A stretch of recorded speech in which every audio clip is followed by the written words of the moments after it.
water that you use to drink, water that you cook your rice with, or even shower and brush your teeth with, has the threat of being contaminated by lead because of the firing range. So this issue affects everyone, but especially our local communities' access to clean water, and everybody needs clean water in order to survive.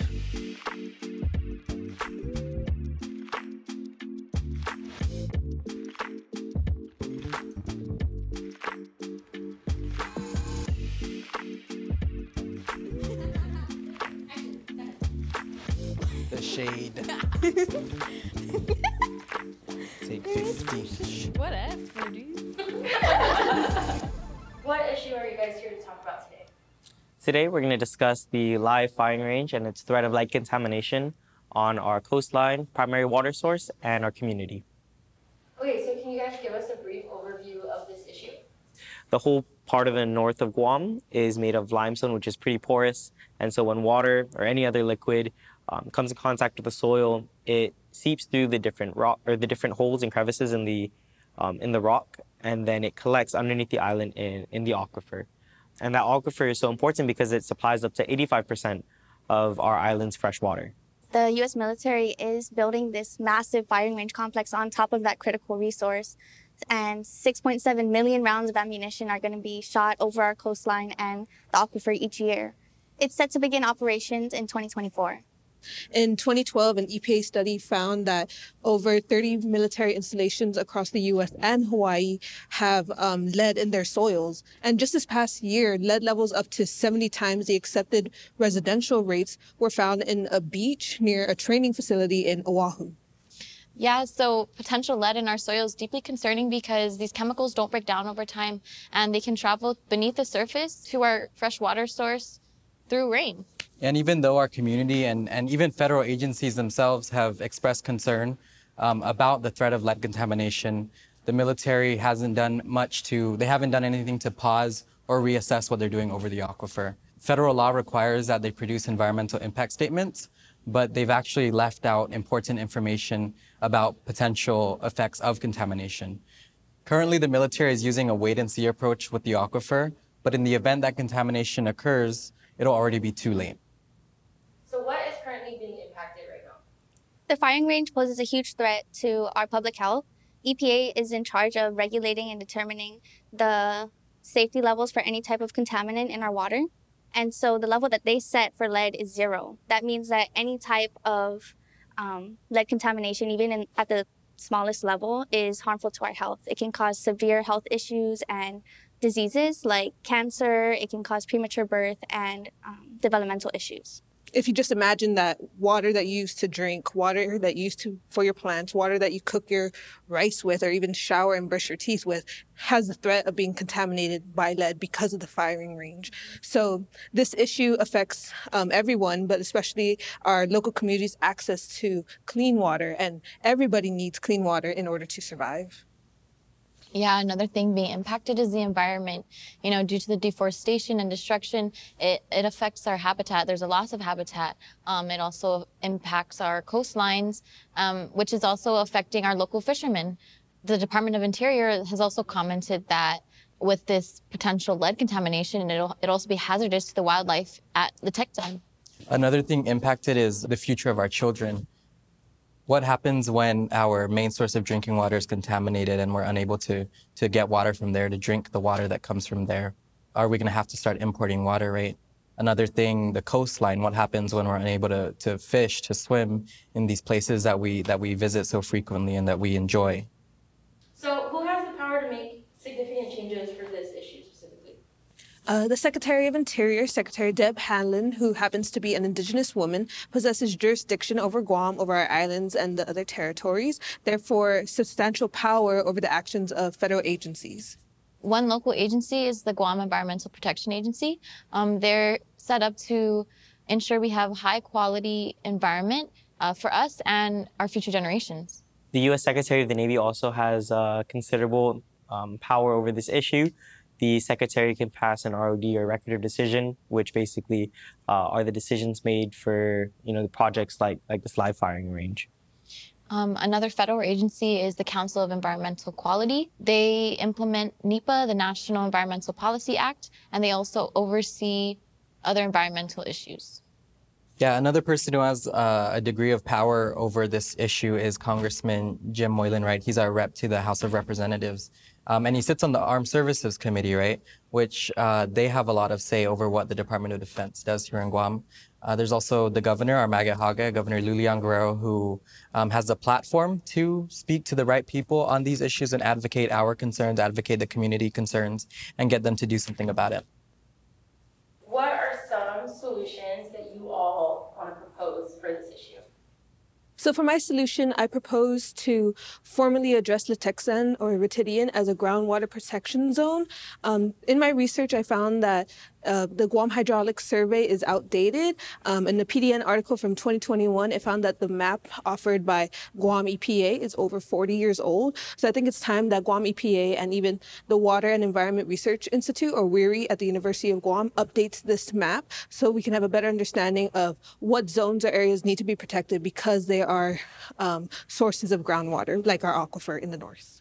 So what would happen after, let's say that your solution follows through? Would that force the U.S. military to not, cease operations, basically? Or how would this solve our issue of lead contamination to the aquifer? Well, you need a source of funding in order to expedite protection of that zone, and that can come from the federal funding of the Clean Water Fund. This is similar in the way that Minnesota uses the Clean Water Fund to instigate protection and overall maintaining their groundwater protection zones. I'm thinking because they're using federal funding, it's supposed to limit federal action.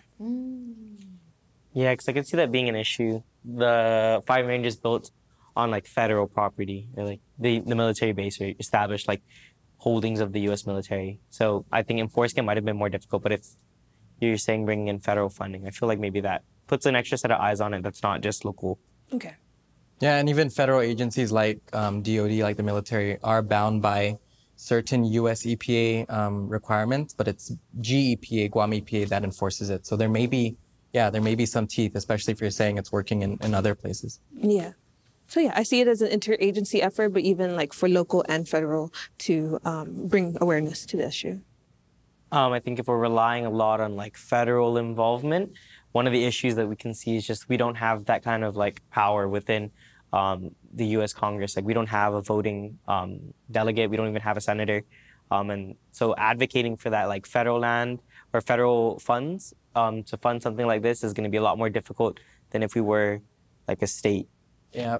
Mataron, do you see any ways of this being enforced soon, given the fact that we have a limited timeline, right?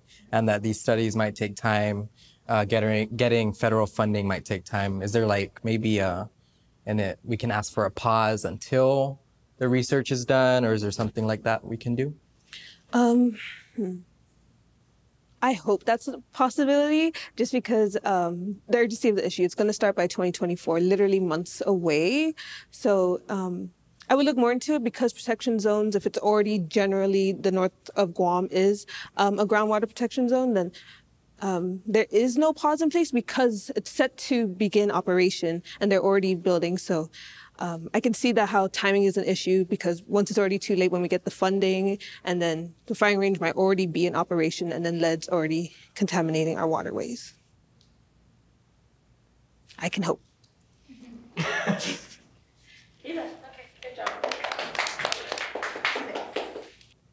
So I wrote Guam Constitution. So Guam Constitution is not something new to our history. It's something that we've drafted before. It's been approved by Congress before, but it's never passed on Guam.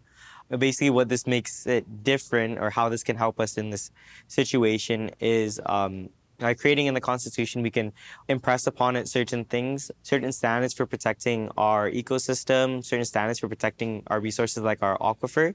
And they differ from legislative laws in that they stand a lot stronger if they're found in the Constitution rather than if they're in a law, just a regular law passed by the Senate.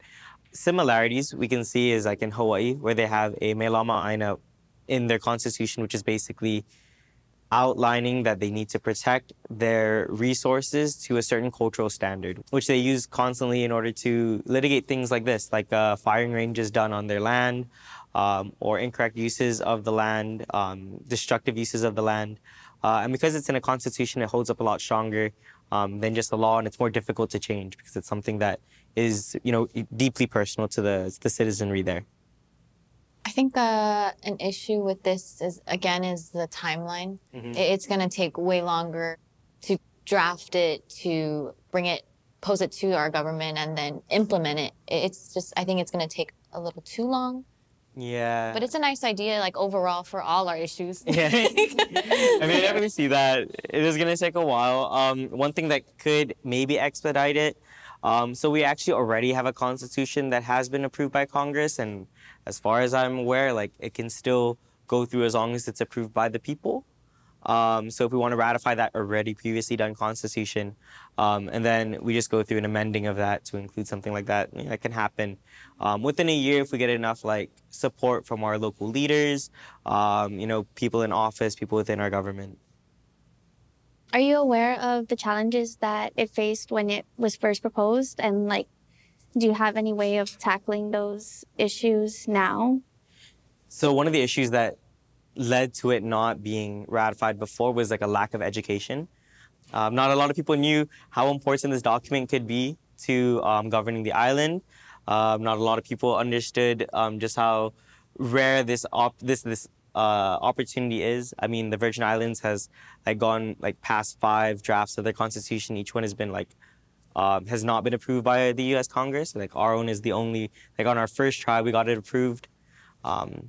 And it's just a really strong tool for greater government on the island. The issue laws wasn't so much, I don't think it was lack of education. I think voters understood, right? It was rejected by 60% of voters who understood, right, that the Constitution, when the U.S. allowed us to draft the Constitution and when they accepted it, it was within the confines of the territorial relationship, right? So they said, this is the box and your Constitution has to fit inside of it. And so that excluded things like giving Guam a level of sovereignty or giving Guam mutual consent, right? It just kept our territorial status and it kept us within the confines of territorial status. A lot of the things that states can do isn't necessarily because of their constitution, right? It's because of their state sovereignty that gives them that power through their constitution, right? It's their status. So I'm all for writing a constitution, right? Once we choose a political status, right? I'm not sure if doing that today would be any different. I don't think so, right? Because we're still a territory. We're still governed by Congress, governed by the territorial clause. All right. Yeah. No, I 100% agree with all of your statements. I mean, yeah. No, I agree. Yeah. Good sport. Okay, let's have top team next. Damn. Good TV, good TV. Dude, I learned something That was today, so good. I was like, though. after I was saying it, I was like, I already know. Okay, side note. It was We talked about this. It was 85% of voters. 85% lost by 85%. But of the 85%, it was less than 40% of voters. Low turnout. So no, it was a low turnout. yeah. No, people didn't want to come out. People for that. said it was What's the OPIR. point? Oh. OPIR, Dr. Underwood, Dr. Souter did all that. Yeah. That say no, vote no. Para. There's roadside signs that they put up. Yeah. It was, Sorry. I suggest to call on the governor to use her platform to reach out to political allies and request for letters of solidarity. And these letters would be directed to the Department of Interior, the Secretary of the Navy, and Congress. So what would be the context of these letters? So a lot of the information that I'm envisioning would be on these letters is information that a lot of local organizations and community members have already been trying to display their requests to halt operations at the firing range, but just using the governor and the political allies that I mentioned earlier to provide that platform and that voice to get it heard by the right type of people that can change and make decisions on this operation. Can I ask, because you're petitioning to the governor, have you seen any action at the grassroots level Yes, this has been a critical topic within the local community for a while. There are actually a few nonprofit organizations such as Protect Guam Water and Protect Latexan. They have been heavily invested in this issue since the beginning of it, and they have actually distributed petitions that have gotten a lot of backing within the local community. I feel like in addition to the governor, you can even get letters from like all of the senators. I mean, like a big show of solidarity from like all of Guam's local leaders for this issue would be really impactful to those people that make the decisions higher up. Especially because this is like not just like a run-of-the-mill issue, but like one that severely affects like our people. Like we said earlier, 85% of the island gets their water from this sole source aquifer. And like the poisoning, like Nolan said, it's like once it's in there, it's in there. So, you know, for something as big as this, like the governor, the senators, like the mayors, everybody, I feel like this is something that a lot of people get behind. Yeah, I agree. And like I said, this information has been passed around for as long as this operation has been intact, right? It's just whoever's speaking right now, they're not really listening. So just getting enough people behind this request, I guess, to be loud enough just so that they have no choice but to listen. And Tati, this would also include like our regional neighbors, right? Like maybe the presidents of all the neighboring islands, of Palau, of the FSM, of the Marshall Islands, right? To kind of get them to plead to the U.S. Yes, ideally. And then also bigger nations, right? Like the UK, Barbados, even France. Just getting as much people and as much power behind our request as possible. I know you mentioned political allies, but I think you can also have a heartfelt element if it comes from schools, like for the children, and for you can see like the next generation and how they'll be impacted. And it can be multimedia. I know you said letters, but even like videos, and I think it just has that evidence, but also the same influence that you would wish from political allies towards solidarity. So like best case scenario, letters are written by like the governor, senators, the people of Guam, like our neighboring nations. We get these letters and we're able to send them off to the people you outlined before. Like, what weight is behind these letters? Like, what do we think is gonna happen because of these letters, or are they just gonna like read them? I think this solution relies heavily on the influence that these people have. I know, like as we mentioned before, a lot of the local government and the people that we would be calling on, they don't really have the authority to make changes, but this is in the hopes that if we get enough people behind it, that it can influence the people that do. Eva.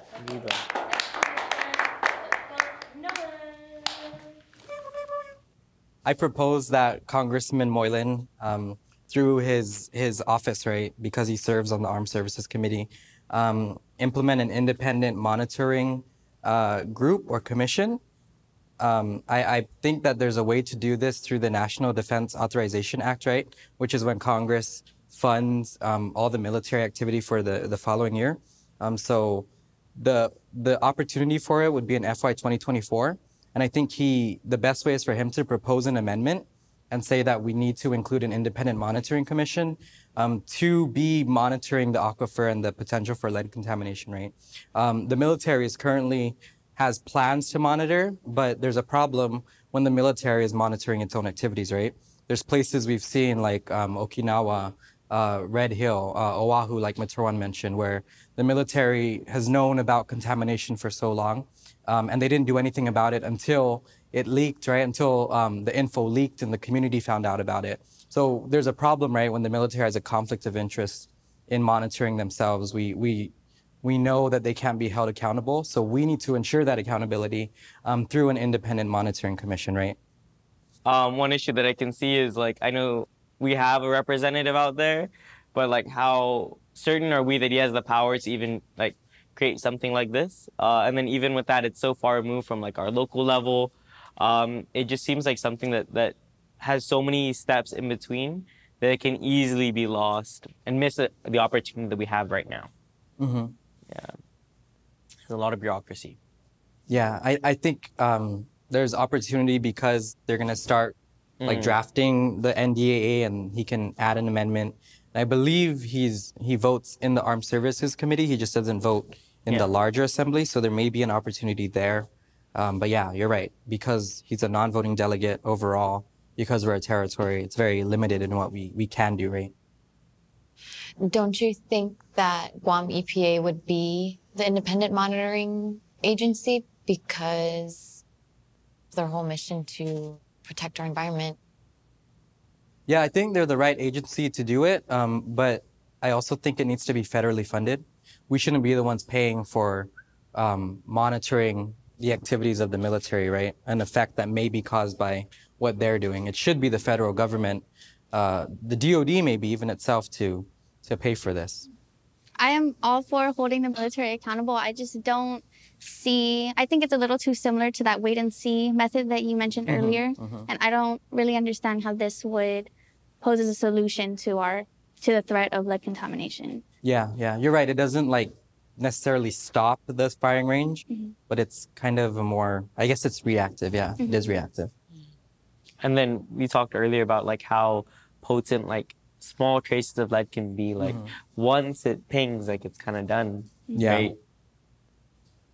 Yeah. Thank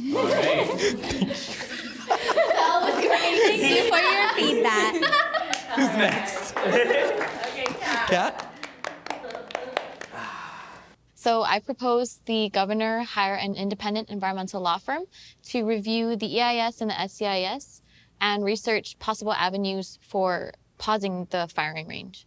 Another importance with hiring this independent law firm is that they have the knowledge to review biological, ecological, economical, and legal topics in the EIS and SEIS. We've seen this done in Saipan, and which was successful.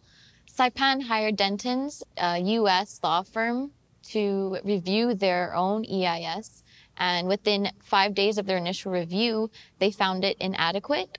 They also stated that it doesn't follow the guidelines set up by NEPA, so it was enough for them to pause it and review or investigate further. Were you able to identify a funding source to hire this law firm? Oh, yes. So funding would come from like the Healthy Futures Funds or the Clean Water Fund that you mentioned too. There's also an environmental health fund, so I think there's a lot of things that you can pull from for this issue. Yeah. I like this idea, reaching out to someone with specialty in that, like, and bringing them here to work on our issues or help us with our issues regarding the firing range, I think is a really good step towards creating meaningful change. Yeah, and Denton's, which Saipan hired, they're also known for their unique environmental law. And we have a similar firm here in Guam, right? We have Blue Ocean Law, who just recently with Pritay Litekzan, I think filed a joint allegation letter to the United Nations, right? There's also, I think it's like 3 UN special rapporteurs, which are like the people that they just do special work for like places that need it, right? They found that the firing range is being built without our consent, right? And so they're trying to figure out avenues for that. Yeah, so maybe it's even using Blue Ocean Law, right? And just giving them that funding or paying them to do this work. Because the range is set to begin operation in 2024, do you think we have enough time to hire a firm and have them go in, investigate, and put a pause or even stop operation altogether? So they've already started breaking ground here, so it clearly wouldn't stop the firing range right now. We're just looking for a pause. And I think we do have the timeline if our governor hired or even started research for a law firm. The difference between us and Saipan hasn't, they didn't start touching the land that they were going to build their firing range. So our situations are different. And I see the urgency with what you're saying. I think with hiring a law firm, it might not stop like the creation of the firing range, but like if they highlight that through their research, they identify that there is like serious flaws within their EIS or with anything like that. I mean, like up until the day that it's open, like you can call it out, you know, call out an inconsistency, and it doesn't need to be like the end of the firing range. It could just be like a restructuring of it to account for that, and that could be something like not making it alive, like an open firing range, like having it enclosed in for easier cleanup or something like that, like addressing that specific issue of lead contamination.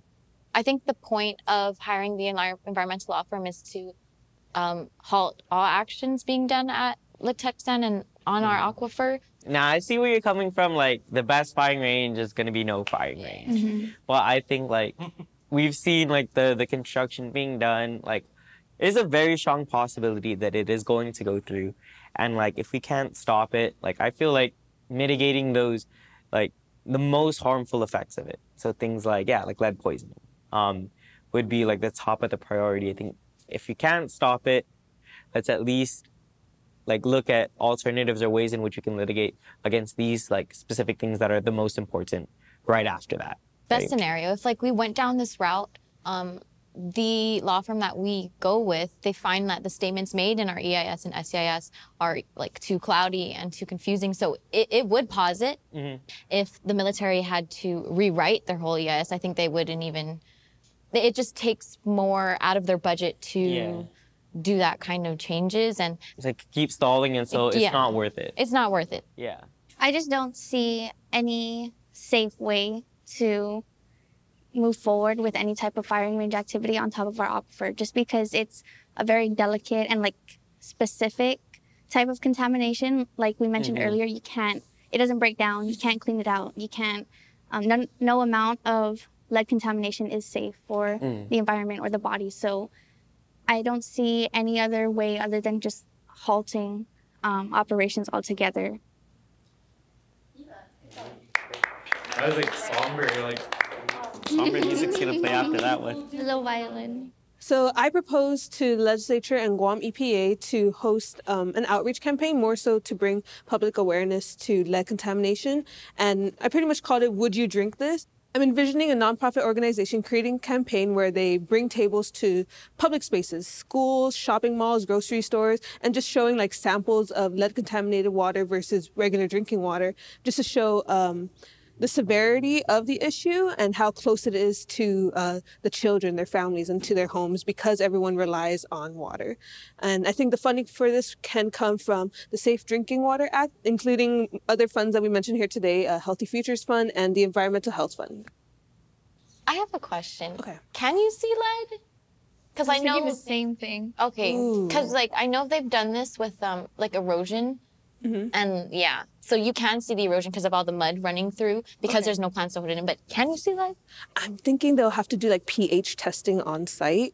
Oh, okay. I think the fact that you can't see lead could push the movement even further, just because like it looks normal, right? But then once you teach them, once you educate them, you could pose that question again, like, would you drink this? Even though it looks fine, now that you know what it can do to you. Yeah. Like, Yeah, it could be like, here's 2 glasses, one is contaminated, one isn't. Drink, which one do you want to drink? Yeah.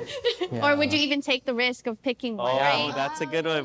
Like you can't see it, that's what makes it so deadly. You know? And then also like compare like that 1 cup of like lead to like similar toxic stuff. Like if it's like, I don't know, like a equivalent to like, well, I don't know what the equivalent of lead is in like other Drinking poisons. 5 gallons of paint. Yeah, or like, you know, downing like a gallon of Clorox, you know? I mean, like, it's the same thing. Yeah. I love the education part. I think that's the first step, you know? Yeah. Yeah. It's a dark topic when we bring up all the examples we want to show from this campaign. But yeah, it's a public education. You want our local residents and even our politicians to be aware that this is going to affect the water that you drink, the water that you shower with, and just the water that is accessible to our community. Just timeline-wise, Mataron, how do you anticipate like this translating into, let's say, community action or something that stops the operation of the firing range? I think it can translate into more community support. We've already talked about like Pratehi Lituxan and Protect Guam Waters have so much support already from our community. And I think just having examples that are tangible and physically right in front of you just gathers more support and probably even help with letters of solidarity so our political allies can push this issue forward. I think one of the most significant media campaigns that has like affected like people of our generation especially, I think it's like the turtles and the straw. Like they went to town with like that whole idea that it's the straws, that like there's pictures of turtles with the straws in the nose, and like, you know, creating something so poignant like that. And they pushed it on like so many different campaigns that like, I mean, when I go out with my friends, like ain't nobody taking a straw out, you know, no one's reaching for that straw. We just say, no, it's okay. Or save the turtles. Yeah, or save the turtles, you know? Or even like locally, right? The tsunami McKenna and the Oh. Janessa Quake commercials. Like if we just do something similar to those, everyone knows those, right? If you just do a campaign similar to that, it could be very effective. Yeah. Another example would be the campaigns held for the contamination of Red Hill in Hawaii. Okay. Like, we're so far away and there's so many people that know of it, you know? So if we could get our issue on that scale or on that level, to where it's not only a local issue, but an international issue. Yeah, this is a good solution. Thank you. Arrowhead, that's from Michigan, right? Okay, so I propose that the EPA put a ban on lead ammunition for all 5 ranges at the live fire training range complex. US EPA or Guam EPA? I was envisioning Guam EPA just because they would be the ones here that would be enforcing the ban. I see like an issue with it just because to ban an entire Department of Defense on a certain like material, I think it goes above just like Guam. Lead is like pretty big. It's like one of the best materials in ammunition for the fact that it is soft enough to not wear down like the barrel of the gun as it gets fired through, but it's strong enough to be fired at like certain rates of speed. And like that's why the military selected lead as one of the main ingredients inside of their bullets, because there are other options available. They're a little bit more expensive, which is why they're not used all the time. I think that's something that like is taken up with like the highest levels of authority in the United States government. So you don't think that the Guam EPA would be the right agency, I guess, to reach out to, or it's just not realistic to ban the entire material? I think it's unrealistic to ban the entire material as it is now. I think we can call to attention the lead like we've been doing here, but as far as like having any considerable control over like the budget or how the Department of Defense spends their money on like the materials that they're purchasing for these things, I think it's pretty far off. I can see how that would be an issue as well, just because, like you said, they're prioritizing their firearms, right? And I'm coming from a place where I'm prioritizing our drinking water, but that's not where their headspace is at, obviously, and getting them on the same, like, train of thought, I guess, is me or my own priorities. No more votes, right? Okay. Viva, good job. I mean, Good job doing a bad job. So my next solution, litigate land use. It's not coming at this issue from the environmental point of view or the environmental standpoint, but much more so from like the land use standpoint. It is another way in which we can utilize like the law to sort of stop the firing range from going on. That area that the firing range is being built on was originally owned by the military Department of Defense, like right after the war. However, the bases started to get a lot smaller as wars like were not as apparent anymore. And so there was this committee that went out, which is BRAC, the Base Realignment and Closure Committee. And the whole thing is to examine all of the bases that are owned by the DoD and to see what is necessary or what is unnecessary. And so they deemed that that land up in Letexan was not necessary for like the bases on Guam. However, according to BRAC, the way that it works is that if DoD is going to give up land, the first priority that the land can go to is another federal agency. And so that federal agency that picked it up was U.S. Fish and Wildlife. And so U.S. Fish and Wildlife was using Letexan as like a preserve for all this time. And then just recently, that land was returned back to the military for the creation of the firing range. However, like the passing forth of these things, it seems almost as if the military gave it to U.S. Fish and Wildlife to hold because they knew there were no immediate plans for it. But once the plans were opened up to create, like, for whatever reason, like in this case, it's another firing range, that they asked for the land back, which is not right. Sorry, did I miss it? But who created the BRAC? U.S. Congress. How would we get local voices to Congress since we don't have a voting Congress member? We've done something similar to this, like in the case of Pauget, where we had a local group and a larger law firm come together to sue the military. In the case of Pawgat, it was Wiargwahan Guam Preservation Trust and the National Trust for Historic Preservation. They filed a lawsuit together to protect Pawgat. So it'd be something along the lines of that, where we would get like a local group, maybe like, I don't know, government of Guam could probably take this on, in addition to like a national law firm or like a larger law firm. I think historically, getting land back into the hands of the local government or even the original landowners has always been a little problematic. Mm-hmm. You can see that with most recently Eagles Field, right? So it's supposed to be utilized to build another hospital. But even if it's not utilized as a hospital because they're leasing out that land instead of buying it, it would go directly back to the military. So I think just looking at cases like this, I don't see that land going back to us, the island, in any scenario. So, yeah, I mean, it is like, it's a tricky issue, land especially on Guam, and so like prime real estate like Litekzen is not something that I think the military would just like lay down and just accept to give away, right? You know, just looking at this now, like another issue that I can see is like the cost or the length of time that this is going to take.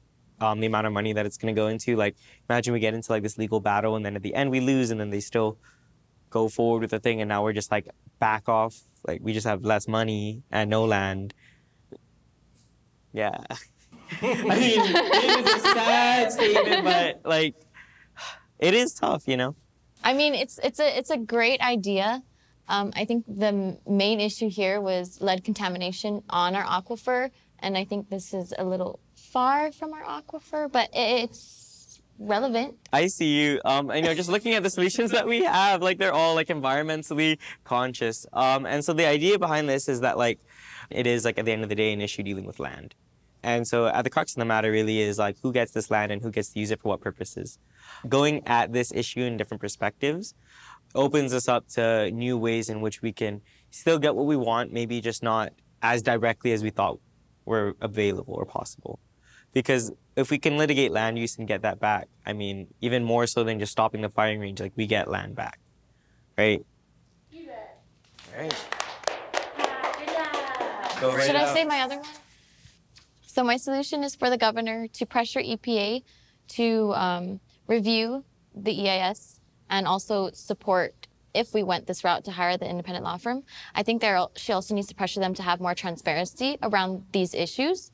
And if they have no background with like reviewing such important documents, I think we need to restructure the board too. That can also go through the governor.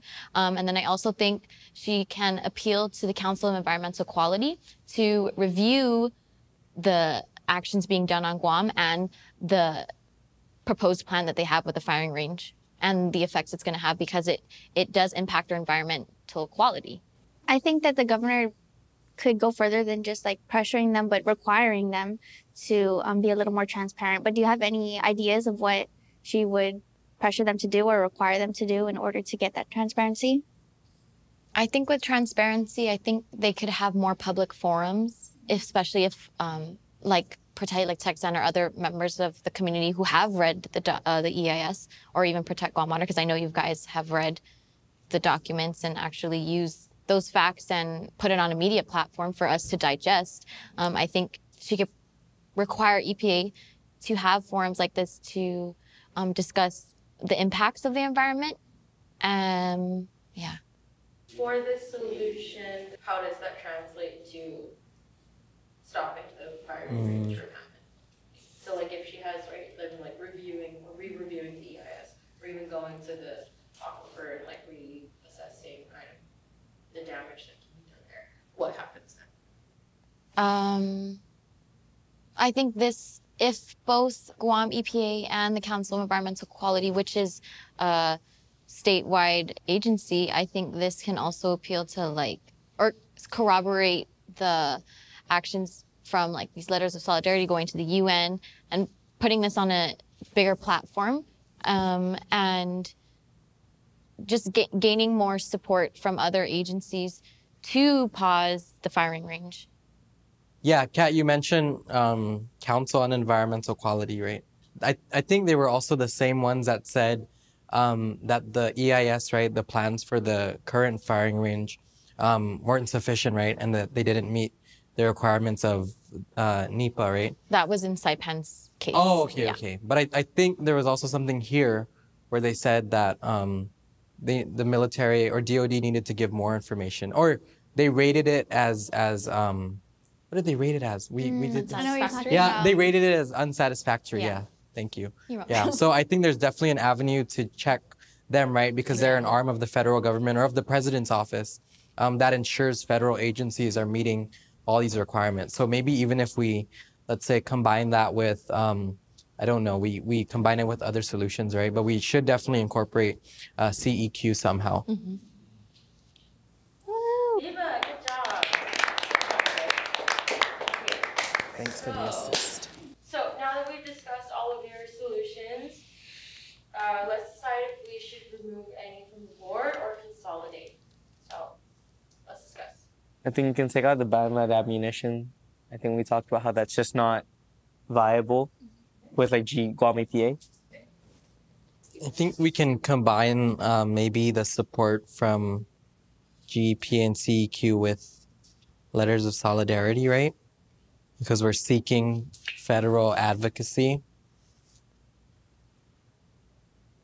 Ooh, just Anything stab else? Anyone myself. else? Any combos? I think law firm is on its own. Wait, nobody else proposed the law firm?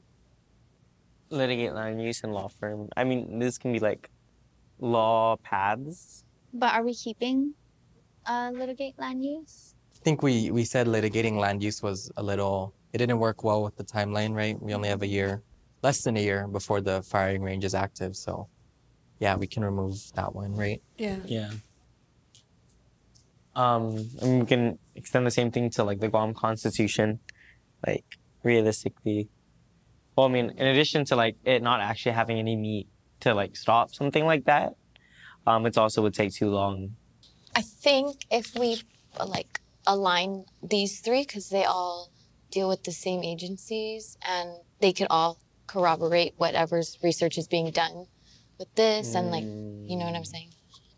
Or do you want it on your Yeah, own? maybe leave the environmental law firm separate because that's like a clear path of what we're going to do, right? Okay. But we could possibly combine Would You Drink This with those because it's growing support, it's growing awareness and building solidarity. And did you say that EPA would be the one carrying out the Would You Drink This campaign? Yeah, or they can even hire like nonprofit organization to develop. So it would kind of be building off of the EPA being restructured to focus on this issue via consulting with CEQ and then funding this campaign and helping with this and reaching out to get solidarity. Correct. Okay. I think that we all agreed that the independent monitoring wasn't a viable solution just because it's reactive as opposed to proactive. So we can remove that one. What do we say about groundwater protection zones? Was that like a... It was only about updating the map, but then actually protecting the zone. We had issue with getting federal funds and federal support because it's federal land. And the timeline. Yeah. And the timeline. And the timeline. But I mean, I like the Yeah, maybe we idea. should keep it. Is this for like in the long run? Because I think anything that establishes a stronger basis for like environmental law to be applied, right? Yeah. So even if it provides a justification for litigation that halts the firing range. No, I think, sorry, I didn't mean. Put it I think, together. yeah, we should combine it. Yeah. Yeah. Oh shit, sorry. I thought you were moving it. No, I was moving it together. What you were talking about? Calm down. So in your mind, are you guys saying that part of the findings from the environmental law firm would help establish the legitimacy for GPZs? I think the And the inverse, GPZ yeah. could also assist Yeah. in like giving legal basis for Yeah. Like some the for the foreground protection. for Yeah. the GP. Yeah, like Yeah. because this place is a GPZ, these are all the laws that apply to it, all the federal laws that make the firing range restricted or prohibited. So these would be happening at the same time. Yeah. I'd say so, yeah. Why do you think it's important for our leaders to care about this issue and your proposals? It starts with the aquifer. We're so fortunate, right, to have an aquifer that supplies fresh water just from the rain, right? We're so fortunate to not have to import bottled water like some places have to. We're so fortunate to have something that has supplies 85% of the water that we drink with, the water that we shower with, the water that we brush our teeth with, right? So we only really have one shot at protecting this thing, right? And with the military, with the threat even of contamination, we just can't risk that at all. If we lose this aquifer, what will Guam look like, right? What will Guam look like 5 years down the line, 10 years down the line, should it be contaminated at all? Mm-hmm. So we need to take steps now to prevent any contamination from happening. This is also like a public health crisis and an environmental crisis. This affects so many factors, and the damage is permanent. We can't reverse what was done, and we can't remove what was done. You know, the military benefits from it just as much as we, like the people, do. And I think that, yeah, risking it in any way is definitely not a smart move by anyone. This place also holds a lot of cultural significance, right? And we mentioned earlier there's the fishermen that have always gone there for generations, and there are a lot of artifacts that are found in that area, and like native species too. And although not all of them were displaced, once operation commences, they're not going to want to stay there because of the noise, because of all of the actions that are being taken there that are just driving them out. So it doesn't just affect the inhabitants of the area that they're working on, but also surrounding. Yeah, and I think we can all agree that water is such a critical resource for our community, but that clean water and access to that will become very difficult when we have the threat of lead contamination because of the firing range at the aquifer. So it's really important for our leaders to address that the risk of public health and environment is way too high to consider what the military is trying to do in efforts of national security, that our local community should come first, and that the safety and protection of our water and our land is for our future generations to enjoy and thrive off as well. You know, like you're saying, right? Like the DoD is supposed to be protecting its citizens, right? But with this idea of like lead contamination, the people that they're supposed to be protecting are the ones getting the brunt of the damage. Like, what's the point of protecting us if you're also being just as destructive to our people? Yeah, when we think of what the military does here in Guam and the ways that our lands, our resources are used, right, we need to consider, is it making us safe or is it making us unsafe, right? Is it security or insecurity that's actually being brought by the military here? You know, Shamo's always been big on hospitality. Like, if you're a visitor, we try as much to accommodate you as possible. And I think with like the United States, we've done that for like 100 years, right? Been as accommodating as we can, like being welcoming, allowing them to, in the early parts of like, you know, our history with them, allowing them to use the land or allowing them to develop bases, because we have this idea of this shared reciprocity, right? A very inherent anathema-like idea. But I think the longer we've gone through this relationship with the United States, and more specifically the Department of Defense, we realize that, you know, the idea of reciprocity only works if they reciprocate. And we've been giving them that hospitality and giving them, you know, so much, like in terms of serving. But they've done very little to show us that they appreciate that, or done little to reciprocate those sentiments.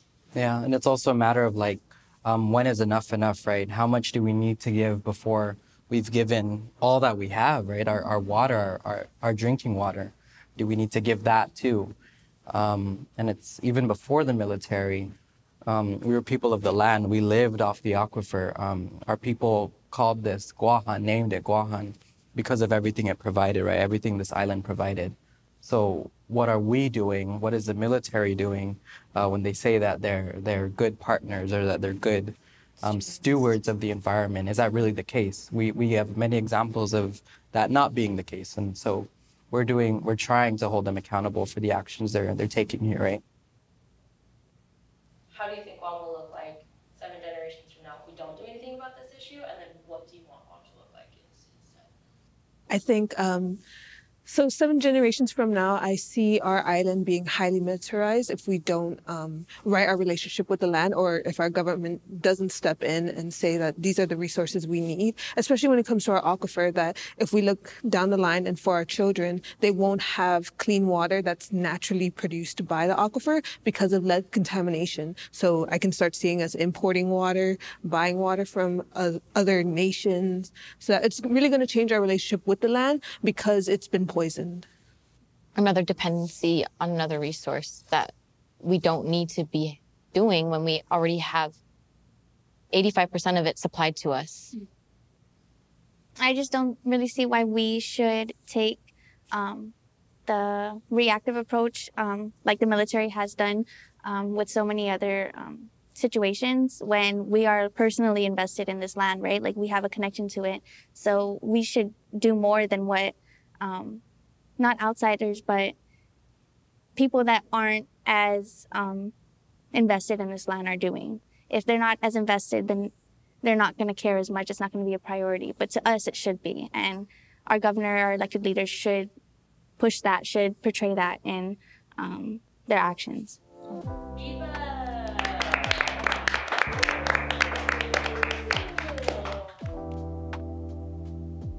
To the leaders of Guahan, we, the Department of Malik, believe that clean water is a human right. The lead contamination threat to our aquifer and coastline caused by the firing range complex puts our entire island's future and health at risk. We call upon our leaders to consider the following proposals. To hire an environmental law firm to reassess the Navy's EIS and to pursue all legal options for halting the firing range. To launch an educational media campaign that raises awareness of this urgent issue in our community. To seek letters of solidarity and support from political allies locally, regionally, and internationally. We come from a lineage of protectors. Our ancestors cared for this island so that we might have a place to call home. It is our obligation to our island, our people, and our future to ensure we do the same. Water is life. We call on you to protect it.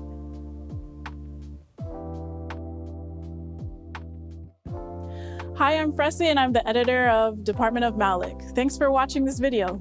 To take action, scan the QR code and sign a petition to protect Guam's aquifer. And check the comments below for other organizations you can follow for more information on this very important topic. Thanks for watching our show. Thanks for commenting and sharing and liking. Don't forget to subscribe. Bye.